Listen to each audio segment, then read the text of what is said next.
La pericona, una settimana, che veniva che inveciamo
Thank God for His grace and His mercy. Amen. Our subject today, in Him we are secured. Yes, if you sifunza abazalwane iBhayibheli encwadini yesihlabelelo 91 verse number 5. Psalm 91 verse number 5. Sihlabelelo 91 verse number 5. In Him we are secured. Thou shalt not be afraid for the terror by night, nor for the arrow that flieth by day. Uyasinakekela, uyasigcina, uyasivikela, uyasiphephisa futhi. Hallelujah. Uma sibheke kuye, simethemba ngenhliziyo yethu, uNkulunkulu make sure ukuthi impilo yakho ivikelekile. Angeke avume ukuthi lokubi wehlele empilweni yakho. Uyayinakekela impilo yakho, uyakuvikela, akugcine, akuhole, akuvikele nasegibeni bacuphi, because uNkulunkulu lokuthandayo uyakuthanda uNkulunkulu. Uthanda kangaka ukuthi impilo yakho uyigcinile, uyinakekele. Impilo yakho ibekwe esandleni sakhe uNkulunkulu. Ngale ndlela uNkulunkulu akuthanda ngayo. Lifu lakhe liyasitshela ukuthi thina siyihlavu yeliso laNkulunkulu. Ngawo lokuthinta wena noma lokuhlukumeta impilo yakho, uthinta ihlavu yeliso laNkulunkulu. Ngawo-ke uNkulunkulu angeke avume impilo yakho noma wena uhlaseleke. Uyakuvikela emalanga onke ekuphila kwakho, uyakuhamba nawe uNkulunkulu akunakekele, because He is your divine protector. Kuye uNkulunkulu siyaphepha bazalwane, usiphephelo sethu. That is why ubita ukuthi emalanga akho ekuphila onke usaphila emhlabeni, umethembe uNkulunkulu with your heart, umethembe uNkulunkulu ngenhliziyo yakho yonke nangengcondvo yakho yonke nangemandla akho onke ngoba simakathe uyakunakekela impilo yakho ukunakekele uNkulunkulu noma ngawuhamba phi noma usebusuku noma kusemini uNkulunkulu uyivikele impilo yakho yena lo umlonzi lolonza Israel uNkulunkulu akateli akalali usilonzile usuku nemini uyakunakekela he is your security uyakuvikela ngakho uma ngabe sikuye uNkulunkulu we are secured we know ukuthi we are safe siyathi ukuthi sivikelekile nasi kuNkulunkulu siyathi futhi ukuthi nasi kuNkulunkulu siphephile ngakho ungakhathateki empilweni yakho ngoba uNkulunkulu usiphephelo sakho siyabona avikela abantwana baka-Israyeli bazalwane nabaphuma eveni laseGibhithe uNkulunkulu uhamba nabo uNkulunkulu usivikelo empilweni yabo nabaphuma eGibhithe bazalwane baphumela ehlane basaya elwandle lwempofu simakathe beka nabo abavikele simakathe beka nabo abasekele simakathe beka abagazile ukuthi titha taseGibhithe lebetibatingela tibalandzela atinga atifinyeleli kibo haleluya uNkulunkulu beka abavikela abavika angemuva kwabo abantwana baka-Israyeli ende umkhathi sonke impi yaFaro yayingakhona ukufinyelela kuba uIsrayeli nani ngoba uNkulunkulu amvikele Israyeli amnakekele kwendlula lapho ngoba bebasehlane bedlula ehlane ngoba phela iGibhithe abazalwane indzawo lenehlane lelinene ukusuka eGibhithe nje basaya elwandle lwempofu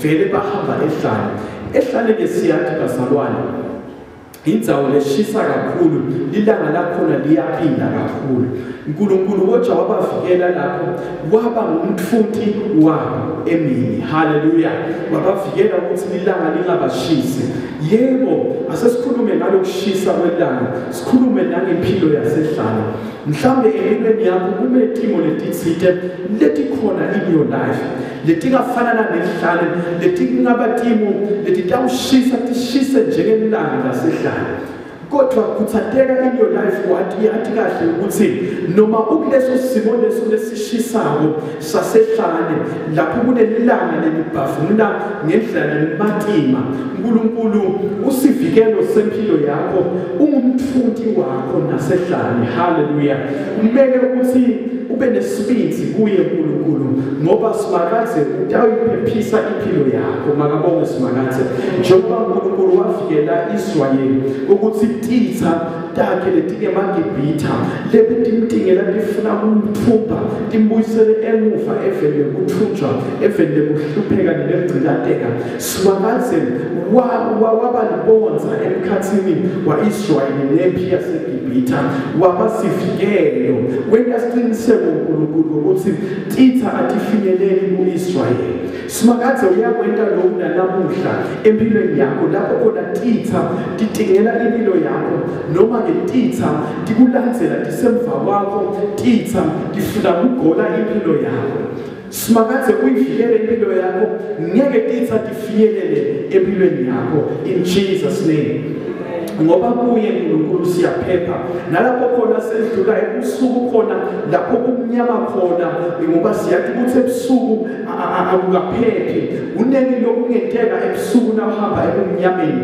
tingoti tikhona ebusuku mhlambe netigebengu tiba khona ebusuku tithathe emathuba netilwane limatanako ebusuku tiyahamba so impilo yemuntu kayiphephi ebusuku kodwa ke lapho khona kuba nebusuku khona etimilo lethu bane kumnyama sihamba ebumnyameni uNkulunkulu uyavela abe kukhanya empilweni yethu ngani ngoba siyabona uNkulunkulu ebusuku ahamba naIsrayeli ebusuku bekakaba kukhanya kubantwana baka-Israyeli ebusuku bebayibona indlela ngoba bekakukhanya uNkulunkulu ngoba kuye uNkulunkulu siyaphepha so beba safe nasebusuku kwakude tilwane letingabadla because makathe bekahamba nabo kwakude lokubi lobe kungabasikhubeliso nasendleleni yabo ngoba simakathe bekakukhanya kibo ebusuku tinto letingabasikhubeliso nematshe angakukhuba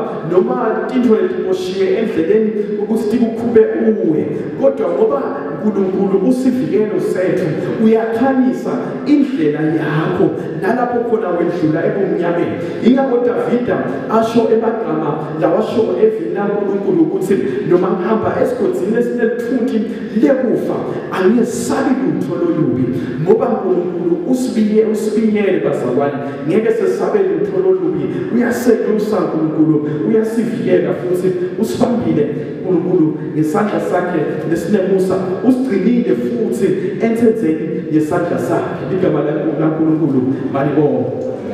Hallelujah. Nasibuka verse number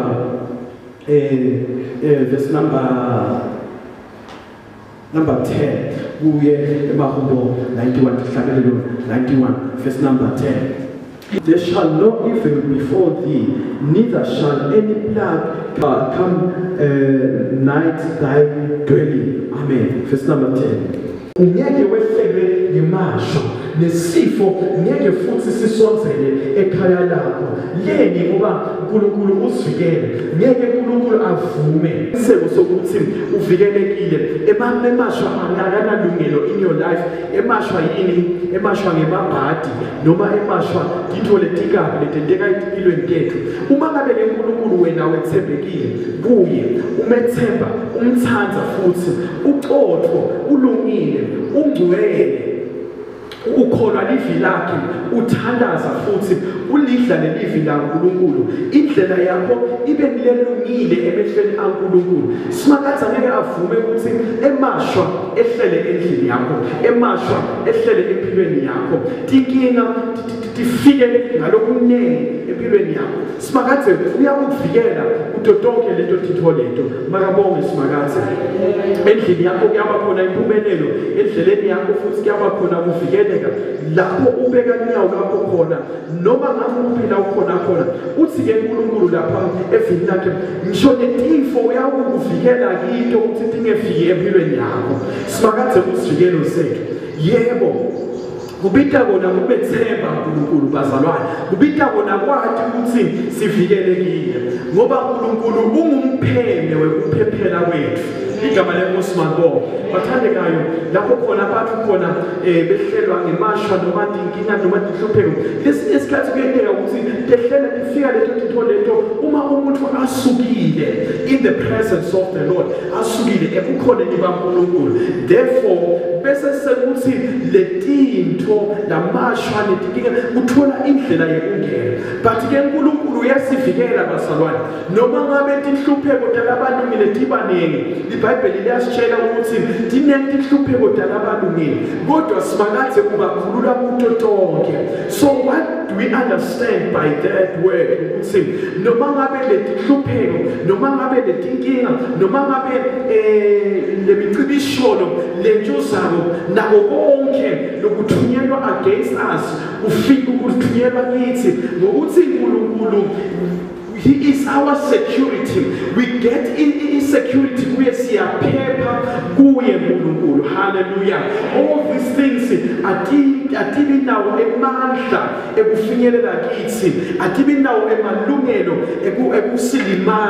Because we are divinely secured. Amen. So all we need to do with all our hearts, sibe ne confidence, ube nesibindi kuNkulunkulu, ungesabi because uNkulunkulu is your divine protector. He is taking care of you. He is securing your life. Uyayivikela impilo yakho. Noma ngabe kunelgibele bacuphile bebe empilweni yakho, simakaze uyawenda isiqiniseko sokuthi uvikelekile uphephile kuye. So what is very, very important, Pastor Rani would say, find your confidence in God. Thola sibinzi sakho nemandla akho kuNkulunkulu. Igama la Jesu malituliswe. Verse number 11 says, for God will command his angels concerning you to guard you in all your ways. Simakaze uyawuthumela tingelosi takhe tikuvikele etindleleni takho tonke. Fundza verse 11. Ube uNkulunkulu uyawuyala tingelosi takhe ngawe tikulondolode ekuhambeni kwakho konke. Jesus uNkulunkulu because he is your security uyawuyala tingelosi takhe nawe tikulondvolode emalanga akho onke nasetindleleni takho tonke makabonge uNkulunkulu they are angels surrounding you kunetingelosi letikuvikele noma ngabe usendlini usekhaya ulele ebusuku siyalala uNkulunkulu athumele tingelosi takhe tisivikele noma ngabe siyahamba mhlambe kubekwe lugibe mhlambe kuna whatever lekhona liqhamuka kuSathane to block your way or to block indlela yakho ukuthi ungaphumeleli noma ukuvisa ubuhlungu empilweni yakho iBhayibheli liyasitshela manje ukuthi uNkulunkulu utawuyala tingelosi takhe tikuvikele yebo uNkulunkulu akavumi ngawe akavumi ukuthi uhlaselwe as long as you will put your trust utawubeka ithemba lakho kuye uNkulunkulu what he needs from you udzinga kugcwele udzinga kulunga udzinga kwethembeka udzinga kumethemba futhi that is what he needs from your life udzinga ukuthi uhambe by faith and look unto him and focus kuleli thembiso takhe uNkulunkulu and then uNkulunkulu will do the rest he needs you to pray he needs you to read the word he needs you to believe udzinga ukuthi ukholwe udzinga ukuthi ufundzele ivi udzinga ukuthi uthandaze udzinga ukuthi wethembele kuye amen ube nesibindi kuye uNkulunkulu simakade will make sure ukuthi your life is divinely protected uyawuyala tingelosi tikuvikele in such a way ukuthi noma ngabe mhlambe maybe ugibela ibhasi or ugibela ikhumbi uthole ukuthi kunengoti letawenteka kule bhasi noma lekhumbi kumele ukuthi uyigibele simakade akhulume ngephimbo lakhe ukuthi ungagibele mhlambe kube khona simo lesivelako lesitawenta ukuthi ungayigibele leyo bhasi noma leyo khumbi ngaleso sikhathi leso uthole ukuthi utawugibela lelandzelako uthi na uthi ugibela lelandzelako uthole ukuthi lebe kumele ukuthi uhambe ngayo seyithole ingoti why what happened uNkulunkulu has set his angels ukubambelela ukuvikela ukuthi ungangeni la kule bhasi le noma lekhumbile ngoba kunengoti lekhona hallelujah simakade bazalwane there are times whereby utaba netitho latawutenatendeke empilweni tethu mhlambe tibe idileke titho but he knows very well ukuthi uyakuvikela kulokuthinte lo mhlambe bekungakwehlela empilweni yakho he sends his angels to guard you to protect you wherever you go the angels are right there beside you la uhamba khona tingelosi tihamba nawe emsebentini la usebenza khona tingelosi tinawe yebo emsebentini lesebenza kiyo bazalwane sisebenza nebantu labanye labangamadi Jesu sisebenza nebantu labathembela ebuthakathini sisebenza nebantu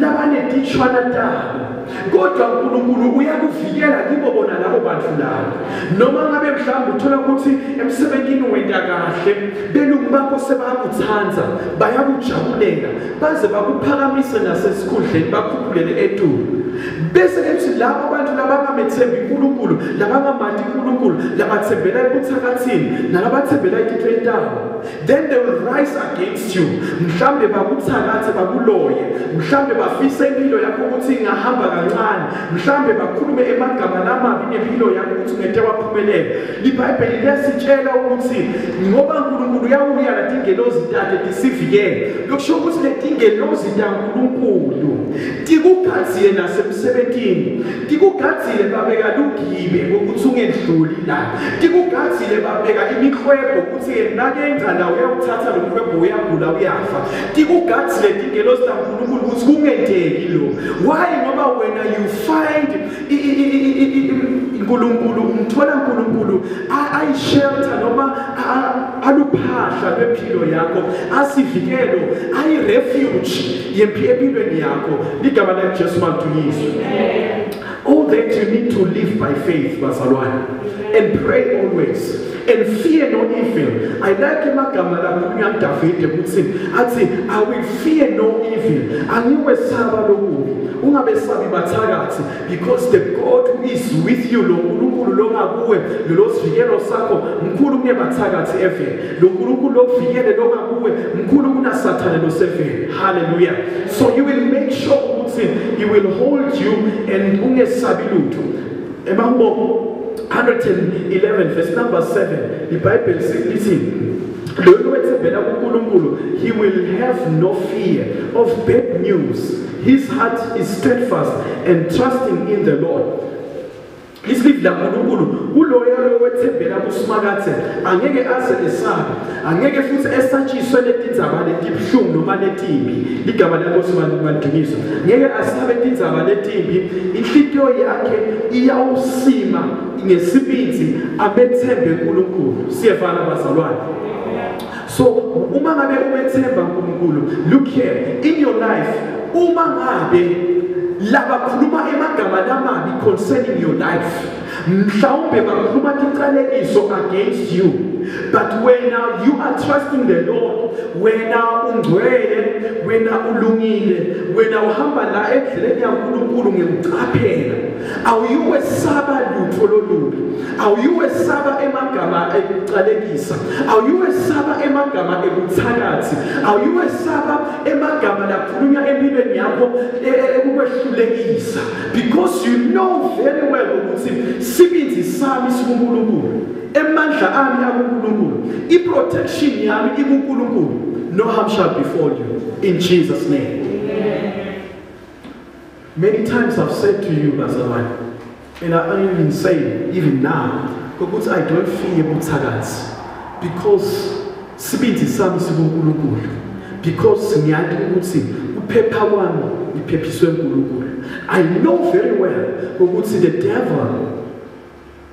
devil compared to my God, the devil is nothing compared to my God.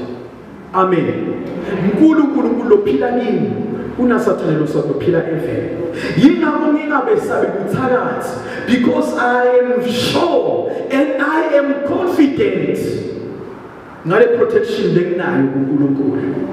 Hallelujah. I will fear no evil. That's what David says. I will fear no evil. So am I. I do not fear any evil, because the Lord God is with me. So now, fear no evil. Musa kubesaba lobubi, Musa kubesaba abantu abakhuluma tiqalekiso in your life, Musa kubesaba abantu abakhuluma lobubi, Musa kubesaba abantu abakhuluma kwehluleka empilweni yakho. Yathi kahle ukuthi usekhwapheni laSimakathe, la usekhwapheni laSimakathe uyawuvikeleka. Hallelujah.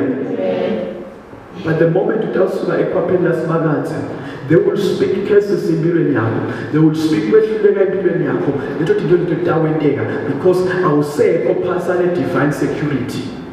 Bathandekayo, ube uNkulunkulu akakuvikeli, uyangiva kabi, ngabe kawusaphili, ube uNkulunkulu akakuvikeli, ngabe bathakathi bacetha ngawe katsela, ube uNkulunkulu akakuvikeli, ngabe sowafa tsala, ube uNkulunkulu akakuvikeli, ngabe lokubi kukwentekela onke imalanga, but ngoba uNkulunkulu ukuvikele, lokubi akekafike ukuthi kwenteke empilweni yakho. Sifana nasibazalwane, bathakathi ngeke baze baphele, bayawuhlala bakhona, bantu ababi ngeke baze baphele, bayawuhlala bakhona. I asked my sister a question one time. Ngambuza ngathi, kwentiwa yini ukuthi bantu labakahle labalungile, labakahle nje labangahluphi umuntu, labanye bakubavama ukuthi basheshe bafe, bayafa abantu labakahle nje, bese ukuthi bathakathi bayahlala nje bangafi, ahlale nje umthakathi angafi, bafe ngomuntu kathi ukahle sheni methembile ulusido nje usuke nje afi nje. And then she said, maybe they are allowed ukuthi baphile esikhathi esithi angafi, kuzokuthi lo muntu loyo atohla ukuchilida, nokuchilida kwakhe kukhumbude ukuthi phela khona uNkulunkulu, because uma ngabe mhlambe into ihamba smooth ihambe kahle, maybe you will forget to pray. And then she says, nakakhona lo buthakathi utahla kuhlopha lesinye isikhathi, ahla kuchilida, ngalesikhathi akuchilida, ngesikhathi akuhlopha ukukhumbula ukuthi kufanele ukuthi uthandaze, wathi ukuthi confidence yakho iNkulunkulu, because you ngalesikhathi you feel like everything is smooth, you think ukuthi it's all about your strength. Bazalwane, sehlelwa tinhlobo tetimo netihlupheko netinkinga letiyifika empilweni tethu. Letito letifika atisendesathi ukuthi it's not about us, it's not about our strength, akuyi emandla ethu, but it is by the grace of God we are safe and secure. Nasikuba nempilo yaDavide bazalwane, as a king, the King David, anointed by God, agcotshwe uNkulunkulu, ebukhosini bakhe abusa njengenkosi Davide, umuntu wenhliziyo yaNkulunkulu, kodwa kwakuhlala kunebantu labamlandzela njalo labamtingela njalo abamhlukumeza njalo empilweni yakhe. Indzaba iqala emuva nje uqalwa ngulomfanyana nguSawuli. Wayihlukumeza impilo yaDavide kwakubuhlungu. Davide alala kabuhlungu alala emahlathini sometimes aphila impilo yebaleka. But Jesus Christ made sure ukuthi Davide uvikelekile kuNkulunkulu. But lokho kuhlaselwa kwakhe kwakumele akhumbule ukuthi siphephelo sakhe sikuJehova kuphela. Hallelujah. Niko ke nakuva akhuluma lamagama la kuMahubo 23. Nakathi Jehova umelusi wami angikweswe. Ukhuluma lamagama lawo laMahubo 23 ukuthi umelusi wami ngani ngoba ubonile eluswa nguNkulunkulu lapho khona titha takhe timhlasela. Ubonile avikelwa nguNkulunkulu lapho khona edlula esigodini selithulile kufa. Simakathe wamnakekela, simakathe wamvikela. Igama lenkosi malibonke. Uphinda ukhuluma amagama lamanye kuMahubo 27 ihlabelelo 27 nakathi simakathe ukukhanya kwami uyisiziso yami ngiyakwesaba bani na. Why asho lamagama la? It's because ubone emandla kaNkulunkulu ekusinzisa. Simakathe amsinzisa etitheni, simakathe amsinzisa etikhalini ebetintolo letibhekiswe kuye. Yingakho live la uNkulunkulu lisiqinisa ukuthi kude sikhali lesintolo wena lesiyaphumelela. Why? Because in him we are secured. Kuye sivikelekile. Hallelujah. Verse number 2 at 27 uthi, it is amplified version. When the wicked, even my enemies and my foes, came upon me and to eat my flesh, they will stumble and fall. Hallelujah. Though a host encamp against me, my heart shall not fear. Though war may rise against me, even then, in this I will be confident.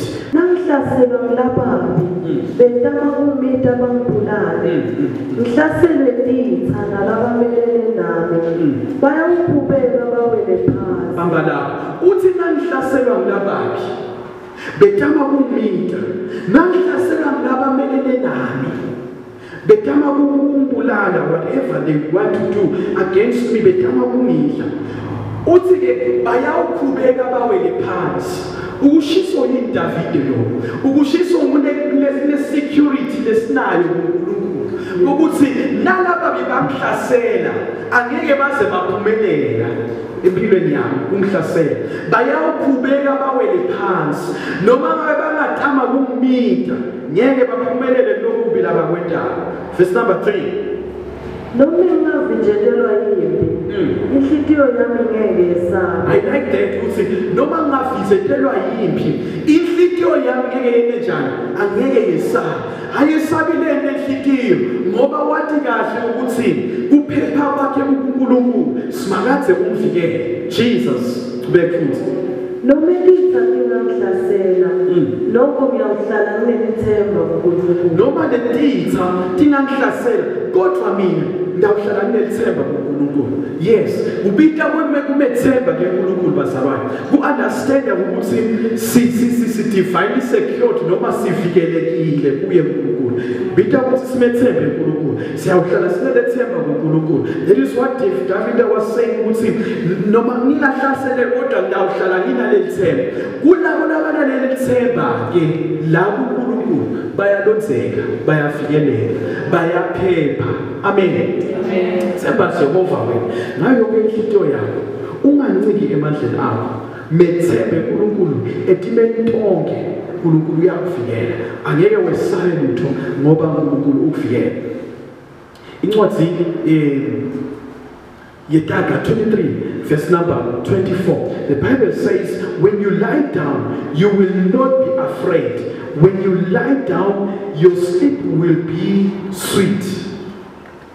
Nawucambana laphansi ungeke wesabe nawulala uyawuthola ubuthongo nobumnandi ngoba uNkulunkulu usiphephelo sakho. Uyangiva Musa? uNkulunkulu usivikelo sakho sivikelekile siphephile kuNkulunkulu.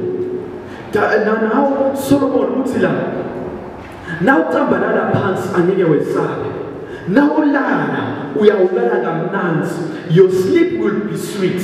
Why? Because God uthumele ingelosi takhe ukuthi tikuvikele, tikunakekele, tikubambile, tikufihlile, ufihlekile esandleni saNkulunkulu. Yingakho ngeke wesabe lokubi nawucambalala phansi. Ngeke wesabe lokubi nawulala kuthongo. Uyawulala kuthongo lokunanzi. Ngani ngoba uNkulunkulu azivelo sakho. Ubita ukuthi ube nesibindi, uqine, umethembe uNkulunkulu. Never stop praying, never stop trusting God. Ungayekeli ukuthandaza, ungayekeli umethemba uNkulunkulu. Ungesabi Jehova unawe, ungesabi uNkulunkulu ukuvikela.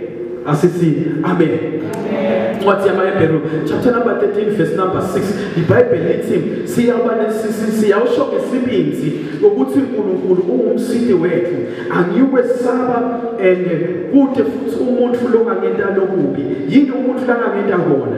Yebo, sisho ngesibindi ukuthi uNkulunkulu ungumsindi wethu. Ngani ngoba vele siyambona uNkulunkulu asisipha. Igama la Jesu malibonga. Siyambona uNkulunkulu asivikele. Yingakho ngeke sesabe lutho.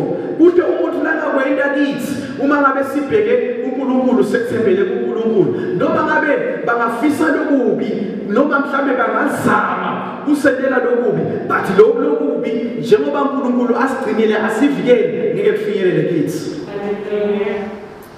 Sibekwe la esandleni sakhe uNkulunkulu. Day and night. Busuku nemini uNkulunkulu ugadzile. Ulele uNkulunkulu ula eceleni kwakho ufikele. Uhamba ngetinyawo uNkulunkulu unawo, ingelosi takhe tinawo. Ugibela ibhasi, ugibela imoto, uthatha steering ushayela imoto, uNkulunkulu unawo. His angels are surrounding you. Sisisekelwe sisifikelwe noma sigadwe ingelosi bazalwane, tisikakile, tisinakekele. Amen. Noma ngabe sendlula egibele bacuphi, ubekiwe, usithiwe emafido, utsekeletiwe emafido, but uNkulunkulu uyawusivikela namafido sendlule, singakhubeki, singabi. Igama la Jesu malibonga. Noma ngabe sitha lesingusathane sizama ukuvalela, simkhiyele impela ejele, sikuvalele ejele lekugcilateke. uNkulunkulu uma uthalaza, umethemba futhi with all your heart and focusing on him, simakathi uyawuthula ingelosi lakhe likhiphe. Simbona uNkulunkulu akwenda kuPetro. Petro uyamoshwa bazalwane, uboshela kushumayela evangeli. Uyavalwa ejele, uyakhiwa ngenketamo letinkulu letinemandla nangemaketamo lamakhulu. Nakalele kuPetro ejele ebusuku, iyefika ingelosi yaNkulunkulu, iyamvusa athi Petro vuka uhambe. Petro vuka uhambe. Petro bekacabanga ngathi uyabhutha, but yaqhubeka yamnikatisa ingelosi, yamvusa yavuka. Yathi Petro vuka uhambe. Khumbula ukuthi bekaboshiwe. Kwakunetingetamo letimatima lanaboshwe ngato, mhlawumbe etandleni, mhlawumbe nasetinyaweni, ukuthi angabi kusho nelithuba lelincane lekubaleka Petro. Kodwa yathi nayifika ingelosi yaNkulunkulu bazalwane, itokhulula Petro, kwadzile ngatola letiketamo letimatima. Tikiyata tingekho kodwa lengelosi yadvula leto ngetamo. Iminyango yasejele yayikhiwe, emasotsha bekamgadzile Petro, but nasefike lengelosi yavuka yamvusa Petro, waphuma emasotsha akhona amgadzile ngala nangala. Waphuma iminyango yasejele ikhiyiwe, ivalekile. Ingelosi yaNkulunkulu yayivula leminyango, waphuma Petro, waphumela ngaphandle, yahamba nayo isigaba, yaseyamyekela sisaqhubeka Petro.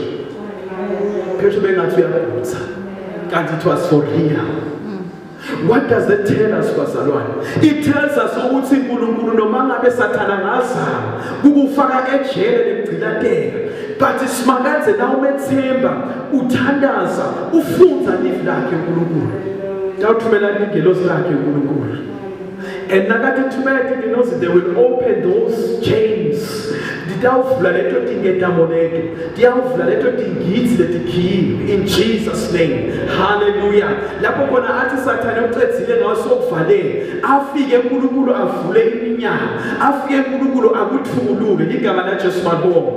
Ngani bazalwane simakadze uyasikhipha lapho kuthiwa akuphunywa khona, simakadze uyasikhipha khona lapho kuthiwa kungenwa khona, simakadze uyasifaka singene khona, because usivikele bangcwele in the name of Jesus. Noma ngabe kuvalwe ngegedela ligakanani mhlambe kubekwe emagedeni amaneni ukuthi akuphunywa ke la, but ngoba wena uvikelwe uNkulunkulu, the angels are there with you utawuphuma in Jesus name. Ngoba kude no weapon shall prosper against your life.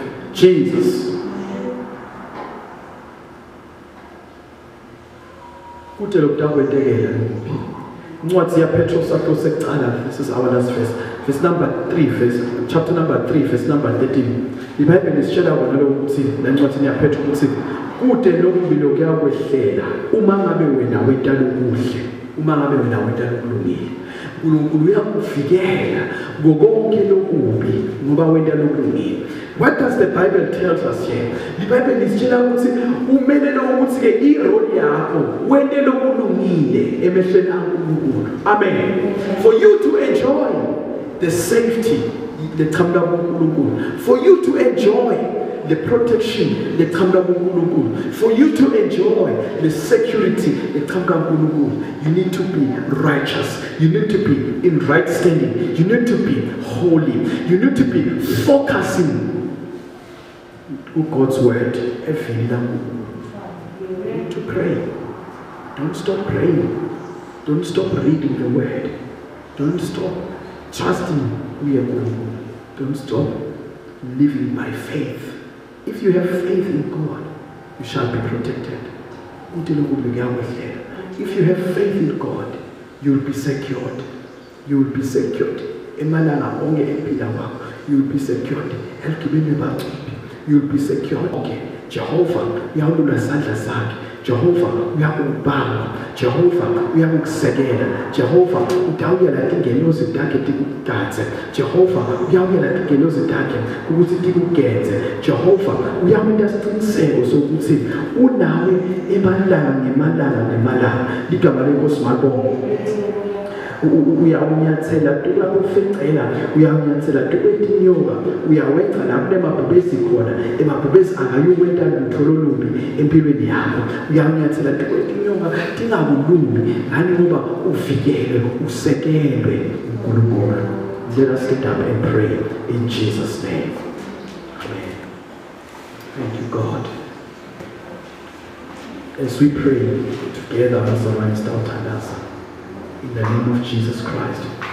Sathandaza umthandazo ngifuna ukuthi uthandaze kanye nami, sithandaze sonke kanye egameni likaJesu. Is to pray for ukholwa and even death. We are going to strengthen our faith, to strengthen your faith. Ukuthi ukhone kumethemba uNkulunkulu for his divine protection. Umethembe uNkulunkulu ukuthi you are divinely secured esandleni sakhe uNkulunkulu esinimusa. uNkulunkulu akunikete emandla ekuthandaza nekufunza life lakhe, akunike isibindi because kuye uNkulunkulu sithola isibindi.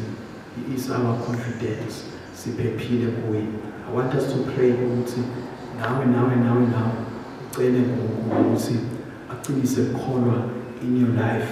Ngicela uNkulunkulu ukuthi akunikete lamandla ekwethemba lelifi, akunike lamandla ekuthi uphuthathele ekuthandazeni at all times. In Jesus' name, raise up your hands as we commit our lives to God. Oh Jesus, siyathandaza Nkosi emini namhla egameni likaJesu. Amandla babe sithandazela ukuvuleka kwemehlo ekufaka moya. Sithandazela i-guidance levela kuwe.